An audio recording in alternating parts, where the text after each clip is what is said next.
Good morning, everyone, and welcome to the Currently On podcast. Today is Thursday, August the 13th, 2020. It is currently 11:06 a.m. Central Time. Now, in this episode of the Currently On podcast, I'm going to need you to use your imagination, right?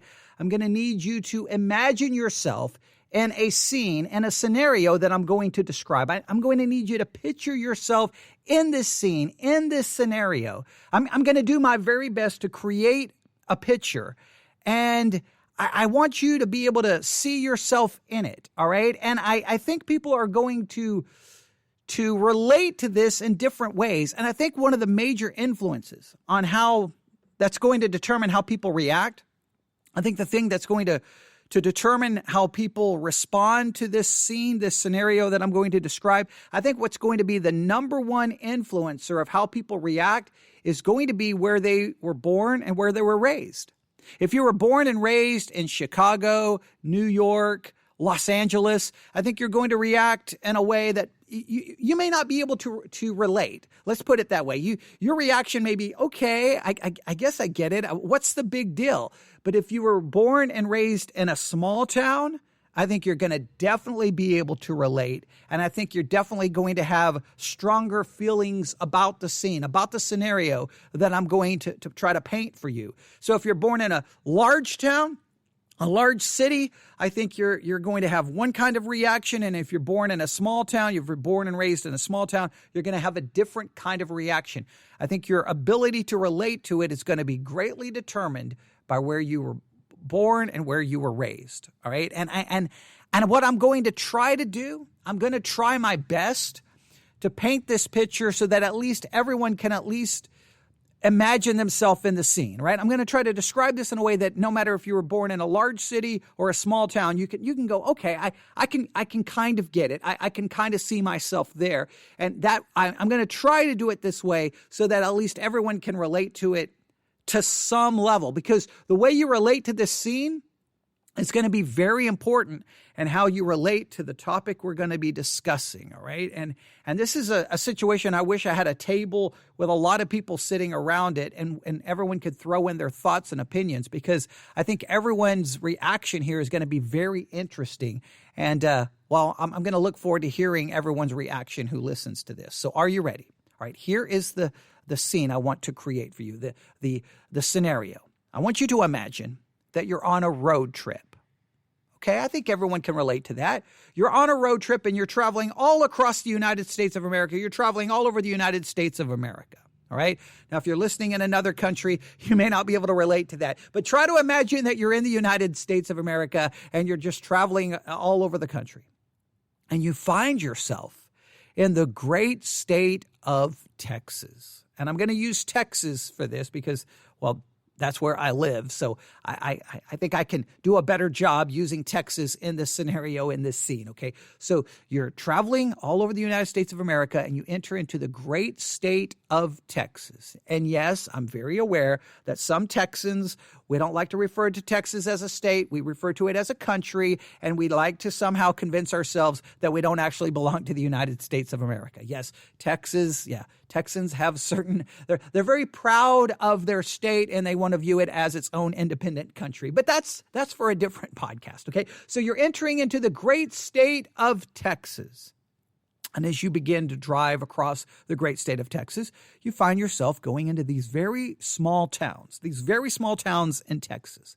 Now, I know every state has small towns, but for this scenario, we're in Texas, very small town. These little towns, has 200 people, 300 people, 400 people. They're not very large. They're very small. And when you kind of look at the town, now, depending on where you were born and raised, you're immediately going to have a reaction. Like some people in a big city may look at those small towns and go, how could anyone live here? I can't even imagine living here. Others from a small city may go, wow, this would be kind of interesting to live here. But you're going to have some kind of reaction, and you're going to have different reactions based on where you were born and raised. But you're in a small Texas town.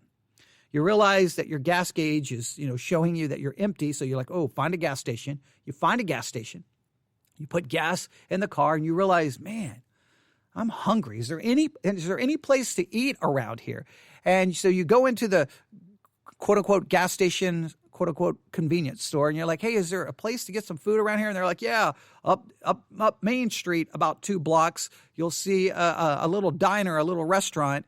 And you're like, okay, thanks. And you get in your car and you start driving and you realize it's kind of one of those mom and pop diners, one of these mom and pop restaurants owned by a family. It's not a part of some big chain. It's a little small town diner, little small town restaurant. And you're like, okay, don't know if the food's going to be any good, but I'm starving. I'm in the middle of nowhere, Texas, in this little small town. And so you decide to go in. And you go in, you sit down, you're looking at the menu, and you start talking to the waitress, right? And you ask the waitress, so you have you lived here long? And the waitress says, I was born here, I still live here, and I'm going to die here. And you're like, okay. And you order your food, and the waitress walks off. Now, I want you to imagine this. What do you think about that? How does that make you feel? Here's a woman who was born, lived, and is going to die in this little small town in the middle of Texas. Is there something like, are you kind of drawn to that idea? Do you find it like, oh, there's some kind of, you find it a kind of a beautiful thought. There's something about it that you think is kind of cool. It's kind of a romantic notion in your mind that, oh, this person was born here, they're going to live here, and they're going to die here? Or do you kind of go, oh my goodness, that's horrible. That person was born, lived, and going to die in this little small town in the middle of nowhere? That is sad. Like you almost feel pity for the person. You almost feel like it's pathetic. You almost feel like they've wasted their life. You almost feel like, man, what a waste of a human life that they were given life and they wasted it here in this no place town in the middle of Texas. They're a waitress. They didn't go anywhere. They didn't do anything. Do you feel sorry for them, or do you feel like, oh, that's kind of cool? Do you kind of have a romantic? And I'm using you kind of romantic. I'm just trying to find the words for it. There's something about it that's kind of cool, something that's kind of neat about it, or do you just feel total disgust for it? Now, again, I think depending on where you were born and raised. If you're born and raised in a large town, city, New York, Chicago, you may look at a woman, a man, anyone who was born, raised, and die in a little small town in the middle of nowhere, Texas, as their life being an just complete abject failure, and that you have pity for them. Or maybe if you're born and raised in a large city, you think there's something interesting about that. If you were born and raised in a small town, well, you probably are very familiar with that story, and you've known people who were born in the small town, raised in a small town, died in the small town. And either you view that as, oh my, that's a warning to me to get out of here as fast as possible, or maybe you viewed it that way at one point in your life, and then later on you had a different reaction. All right, how do you respond to this? How do you relate to this? And the reason I'm bringing this up, the reason I want you to imagine this, is because of the name of a new album and a new song by luke-bryan, a country artist. All right. Now, some say he ruined country music. That's for a whole different discussion. All right. Whether you like his style of country music or whether you hate it, he's still listed as a country artist. So I'm going to refer to him as one. Luke-Bryan, and he released a new album. All right. And I've got the information right here in front of us. The name of his new album is called Born Here, Live Here, Die Here. Born here, live here, die here. That's the name of the album. Now, I think with a title, Born Here, Live Here, Die Here, to be honest, I think it needs a different cover. The cover is Luke-Bryan sitting on a chair. It's just smiling. It just doesn't seem to capture it. It needs Born Here, Live Here, Die Here. I think the cover needs the image of a small town. I think it really does. It needs the image of a small town And maybe you can see the water tower, because of these little small Texas towns, it always seems there's a water tower in the town. So I just think it needs or maybe the picture of a main street in a little small town. I think the cover, the artwork for the album doesn't really reflect the title. And I'm disappointed in that, because when I knew that the album was coming out and it was going to be called Born Here, Live Here, Die Here, I could think of a million photographs of small Texas towns that would have fit perfectly for the album cover, but they didn't go in that direction. They featured Luke-Bryan sitting in a chair in a building. That doesn't work here, right? Born here, live here, die here. That's my own personal opinion. You're free to disagree, but that would just simply mean you're wrong. All right. So let's look at this. All right. Let's dig into this song. Born here, live here, die here. Let's look at the lyrics. All right, and I'm going to be honest with you. I'm back and forth with these lyrics. I struggle with these lyrics, and I will explain all of that in a minute. But right now, let's just jump into the song. Are you ready? Here we go. Born here, live here, die here. Luke-Bryan. The album is currently available, currently on all the streaming services. Here are the lyrics. Bunch of buddies and John Deere hats. A little crazy, but they got my back. Now, let's stop right here. A bunch of buddies in John Deere hats. If you ever grew up in a small town, especially in Texas, lots of people wearing John Deere hats. It used to be very common back when I was younger. And I don't know how common it still is today, but okay, I can picture this. Now, again, if you're not from a small town, you may not even be able to that may not mean anything. You may not even know what a John Deere hat is. It may not even mean anything to you, but a bunch of buddies in John Deere hats, a little crazy, but they got my back. Know every roll-through stop sign like the back of my hand. Know every roll-through stop sign like the back of my hand. Now, if you grew up in a small town, you know that there's some stop signs sometimes in some weird locations, and you can just roll right through that stop sign. You slow down just to make sure there's no one coming. 90% chance there's not going to be anyone coming through, so you're not even going to worry about stopping. And there's not going to be any cops around. There's no sheriffs around. There's no one around. So you're just, hey, that's the stop sign. Just look, and it's a yield sign. It's not even a stop sign. So if you grow up in a small town, you can relate to that. Again, you can relate to that if you grew up in a small town.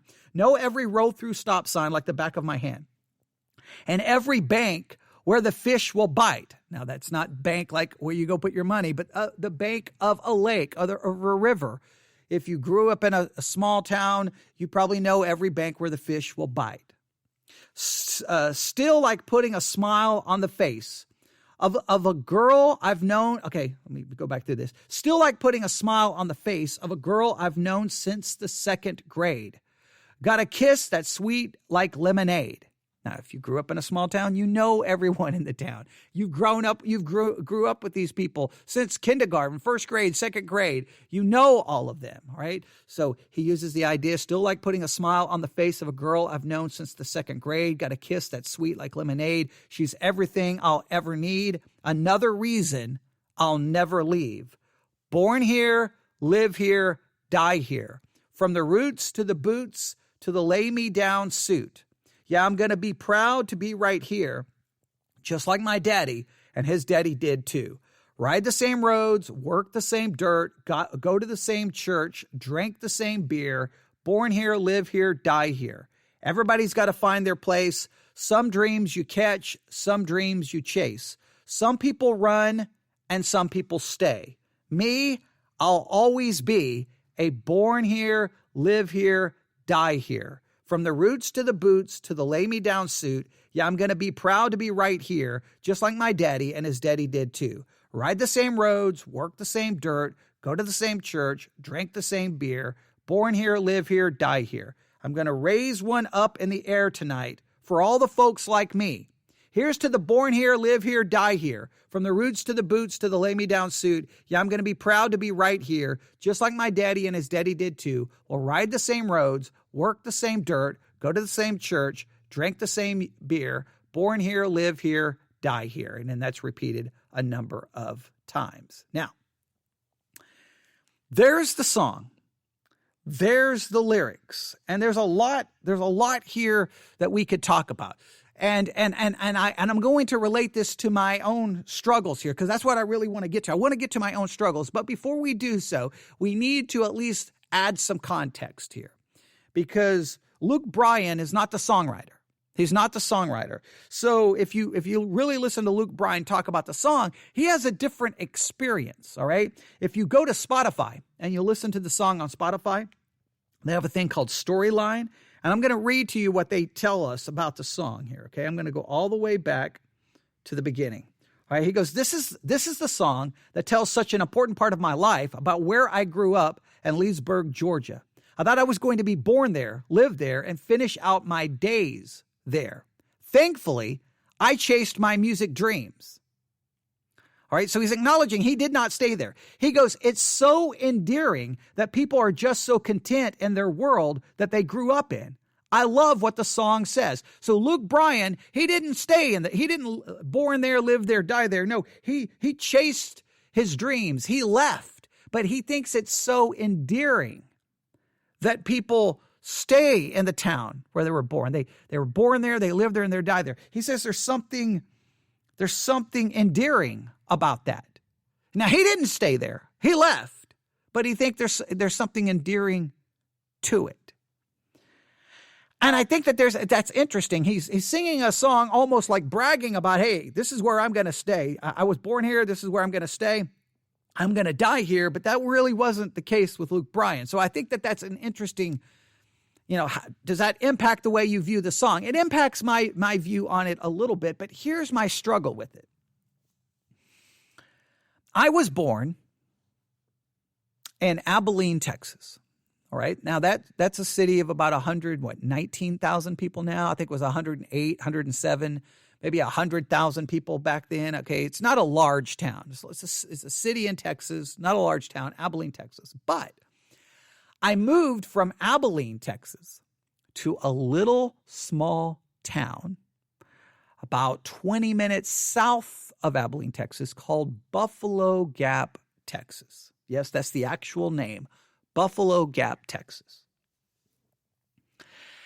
And Buffalo Gap, Texas had a population at that time, I think at around 289 people, all right? Literally, there was a very small town, all right? There was a little, I guess you call it a convenience store, gas station convenience store, Stewart's Grocery. All right. I would walk to Stewart's Grocery. They had like a little place you could buy sandwiches, fresh fruit, obviously drinks and candy. They even sold cassette tapes. Because you're in Buffalo Gap, Texas. You couldn't. The only way, like we called it going to town back then. We drove to Abilene, Texas. That's where the movie theater was. That's where the mall was. Okay, that's going to town. But if you're just in Buffalo Gap, Texas, all you had was Stewart's Grocery. You had we called it Mike's gas station. I don't know why we called it that. They had some candy there and a Coke machine. We call it a Coke machine, a vending machine where you could buy soft drinks. We call everything Cokes in Texas. That was not far from my house, so we could walk there and at night, because Stewart's Grocery closed at like 6 p.m. So after 6 p.m. there was nothing open. So if you needed a Coke, you went to the Coke machine in front of Mike's gas station to get a drink. Everything was closed. So I grew up, I grew up in a very important part of my life in Buffalo Gap, Texas. Now, there was a part of me that loved Buffalo Gap, Texas. I loved the little town. There was something there about it. I loved it.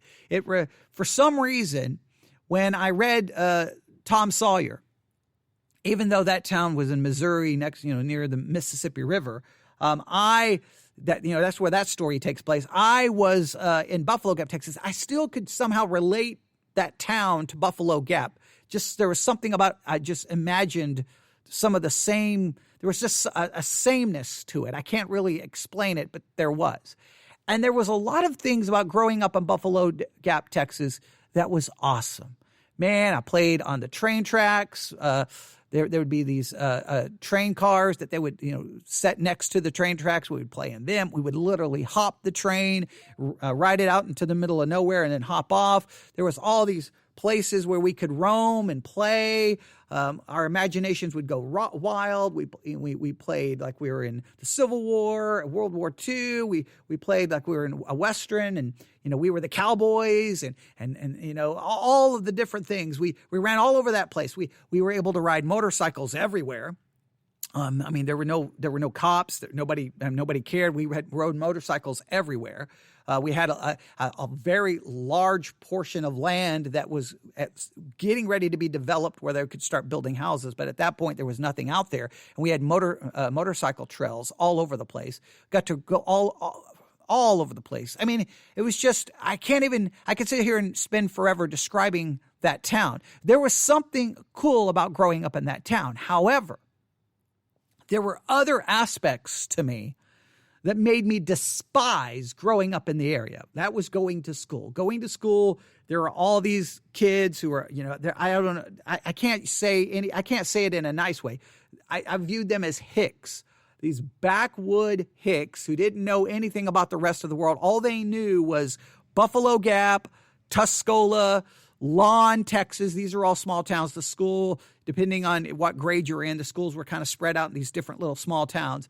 They were all these backwoods hicks who didn't know anything. Their life was hunting. I didn't hunt. Even though I grew up in a small town, I didn't hunt. They had guns. I didn't have a gun. They wore cowboy boots. I wasn't going to wear cowboy boots if my life depended upon it. When I did ride a horse, I didn't wear boots. I wore penny loafers, okay? I did not fit in. Let's just say I didn't fit in. They wore Wranglers. I wasn't going to wear a pair of Wranglers if my life depended upon it, all right? I didn't dress like them. I didn't talk like them. I didn't do the things they did. I rode motorcycles like them. I guess I did that. I played sports like they did, but they went fishing. I wasn't going fishing. They went hunting. I wasn't going hunting. I just did not fit in.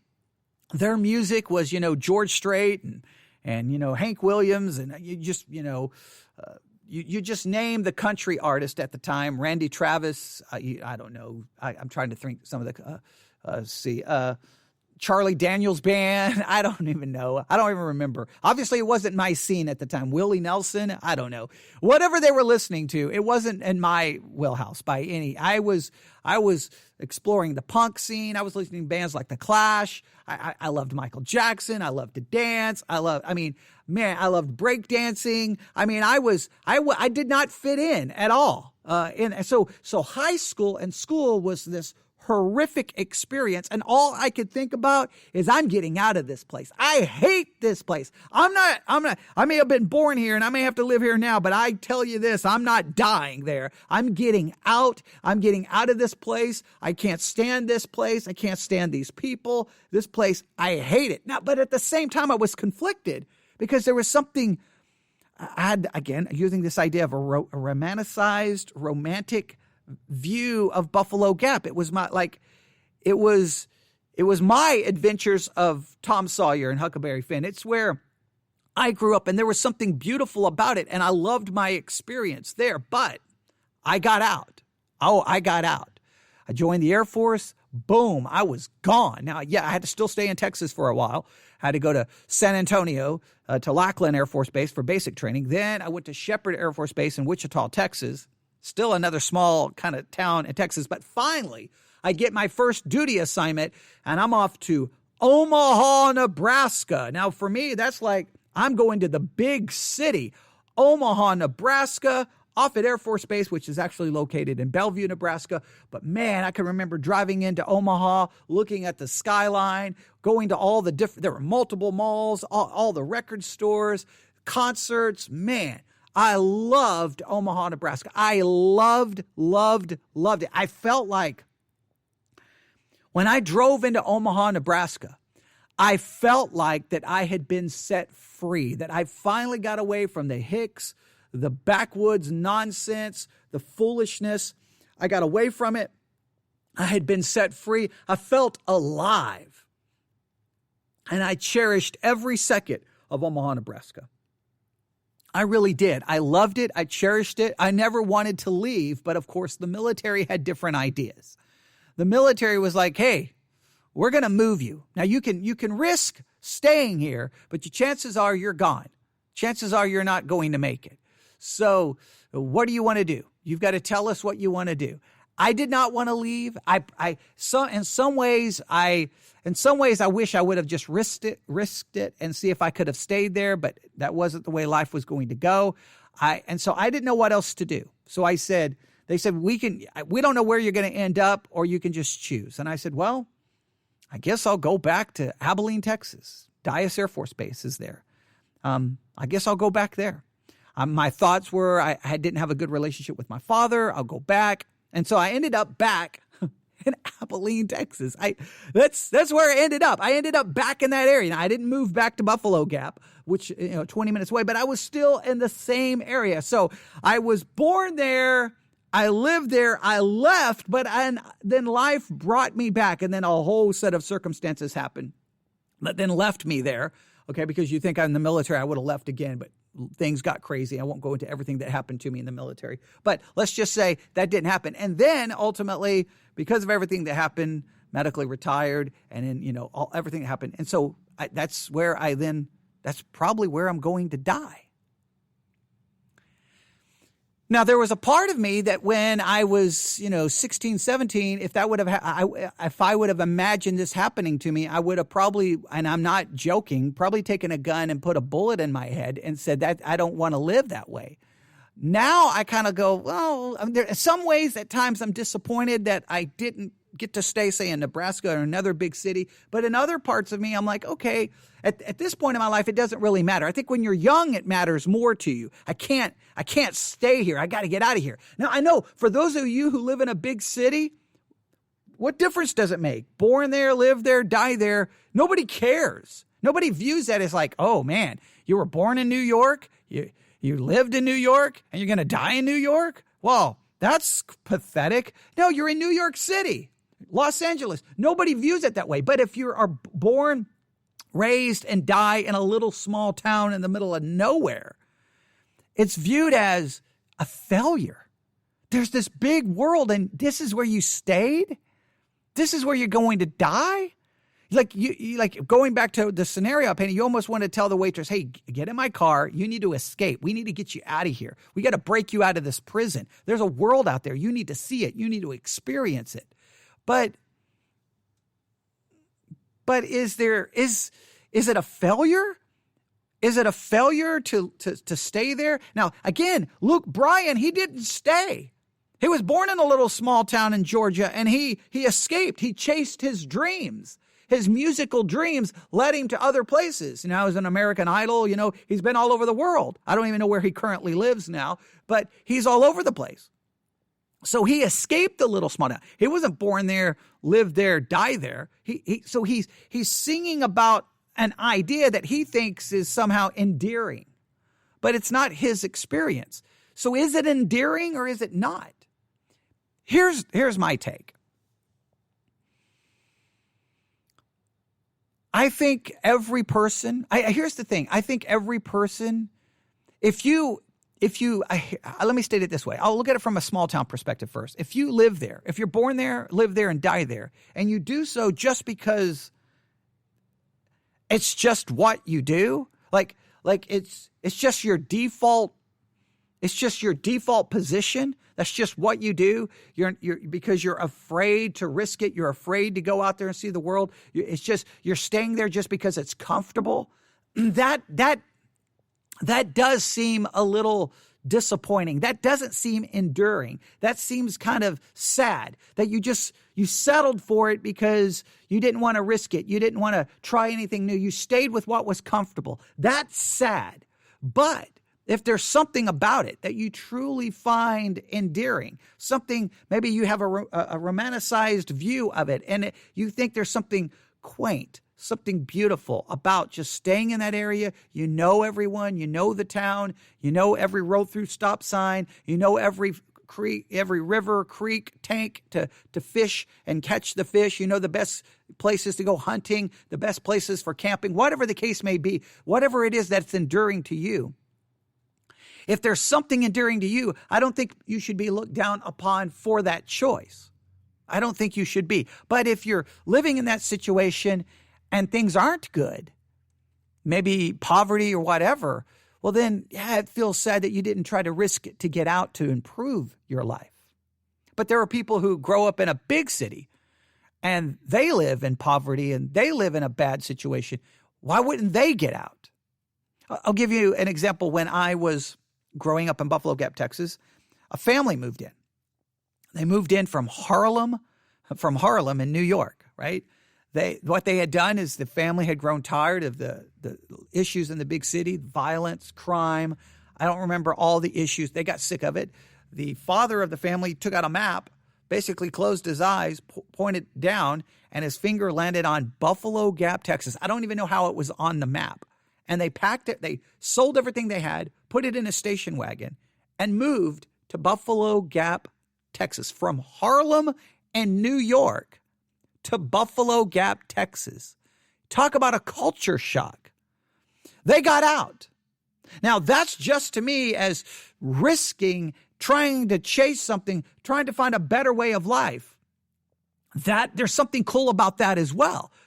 I think that's cool. I think that's just as cool as the idea, maybe, for some people having this kind of romanticized idea of being born in the town, living in the town, dying in the town. I think it's just as cool to risk it to go from a big city to a small town, just as it's, to me, there's something cool about being in a small town and risking it to go see the world. But at the same time,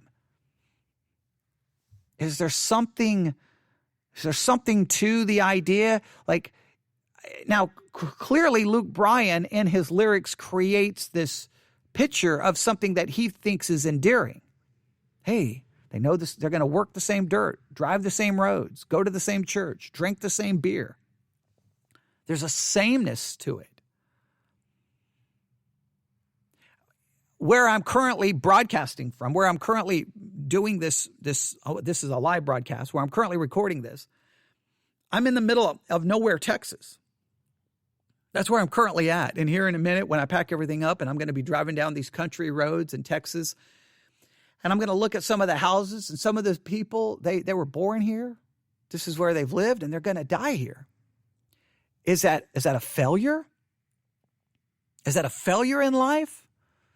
I don't know. I think there's different ways to view it. Like, on one side, I can step back and go, hey, there's something awesome about it. But there's another part of me that looks at it and go, man, there's a big world out there. You never wanted to go see it, never wanted to explore it, never wanted to live in it, never wanted to pursue a different way of life. But for some, especially those who may grow up on a farm or a ranch, it's like generations have farmed that land.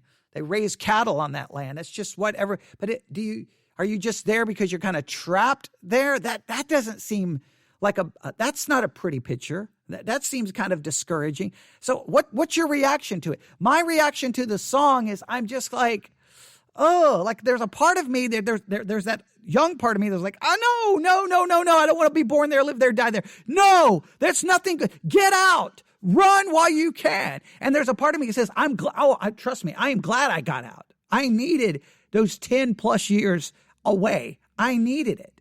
Now that I'm back, there's times, to be honest, I feel like a failure. I feel like I should have got out and stayed out. There's a part of me that says I should have left. There's clear reasons why I'm still here. So there's times I feel like a failure. So I struggle with the song. What's your reaction to the song?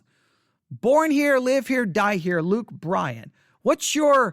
Do you feel it? Do you understand it? Do you relate to it? Do you see it as a good thing? Do you see it as a bad thing? I know I'm all over the place. I know this is kind of a stream of consciousness, but this is all what I'm trying to capture for you is when I listen to the song, I would listen to it and I would have like one reaction, listen to it again, have another reaction, listen to it again, have another reaction. And then I kind of drew the conclusion, I don't like this song because I can't really figure out how I feel about it.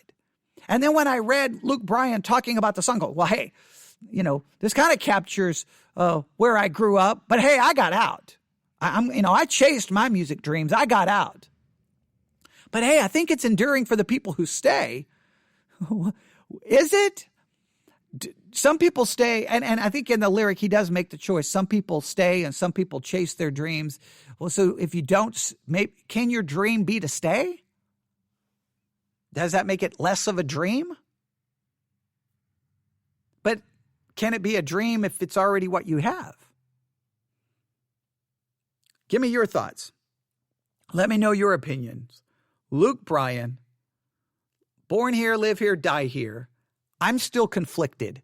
Maybe you're not. I'm conflicted probably because of my experience. Others of you maybe go, I don't get it. Who cares? But I bet you, even those of you from a big city, I bet you, though, if you were at that restaurant and you met that waitress who said, nope, born here, live here, going to die here, I bet your initial reaction, I can almost guarantee your emotional reaction will probably be, man, that's sad. That's pathetic. I bet you it was a negative reaction. I bet you your reaction would be negative. If you really imagine yourself in that scene, I bet you it would be. Maybe you'll find it endearing. If you do, explain it to me. You can email me your thoughts, newsif@yahoo.com, newsif@yahoo.com. That's newsif@yahoo.com. This kind of took a little different direction than I thought, but I'm processing the lyrics, and I would love to get your thoughts and your feedback on it as well. newsif@yahoo.com, newsif@yahoo.com. I'll put the song on the Currently on Radar playlist on Spotify and the Currently on Radar playlist on Apple Music. Please subscribe to our playlist. They're updated every day, and they tell you the music that needs to be on your music radar, the music that's on our music radar. Currently on Radar playlist, Spotify, Apple Music. Follow, subscribe, and check back every day because new music is being added all the time. And we'll get Born Here, Live Here, Die Here by Luke Bryan on there. We've got another song from the album that I like far better, but there you go. You can think about it today and tell me what you think. And as I always end the Currently On podcast, I say this every time. Life is crazy, crazy short. It's crazy short. Get out there, enjoy life. And no matter where you live, if it's the town you were born in, you're living in, you're going to die in, get out there and enjoy it. Enjoy life. Enjoy the small things. There's always things in life that don't go our way. Enjoy the small things. Enjoy a song. Enjoy a new album. Enjoy a new movie. Enjoy a new book. Find great pleasure in those small things. It is new music night, so enjoy some new music tonight. Stay up. Stay up all night. Listen to some music. Change it up, right? Don't take for granted all the small things, all right? So there you go. Enjoy life. It's short. Thanks for listening.